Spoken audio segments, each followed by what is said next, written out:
Friends, வாங்க friends, இன்றைக்கி மத்தியானம் என்ன சமையல்னு பார்க்கலாம். முருங்கைக்காய் காரக்குழம்பு தான் ஃப்ரெண்ட்ஸ் வைக்க போகிறேன்.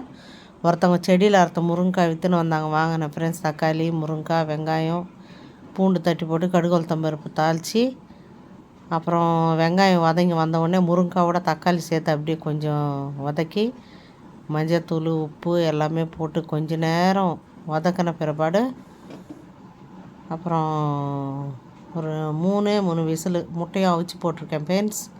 3 விசில் விட்டால் என்னோடய ஸ்டைலில் முருங்கைக்காய் காரக்குழம்பு ரெடி. அப்புறம் கோழி கால் இருந்துச்சு, அதை ஃப்ரை பண்ணிக்கினேன்.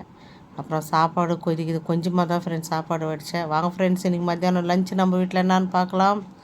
சுட சுட சாப்பாடு, அப்புறம் முருங்கைக்காய் முட்டை காரக்குழம்பு, அப்புறம் சிக்கனு கால் ஃப்ரெண்ட்ஸ், கோழி கால், அப்புறம் வறுத்த மீன். இதான் ஃப்ரெண்ட்ஸ் மத்தியானம் நம்ம வீட்டில் லஞ்ச். வாங்க ஃப்ரெண்ட்ஸ் சாப்பிட்லாம். நீங்கள் எல்லாம் சாப்பிட்டீங்களா? என்னோடய சேனல் பிடிச்சிருந்தால் லைக் பண்ணுங்கள் ஃப்ரெண்ட்ஸ். அப்புறம் லாஸ்ட்டில் கொஞ்சம் சாம்பாரும் வச்சுக்கினேன் ஃப்ரெண்ட்ஸ். பாய்.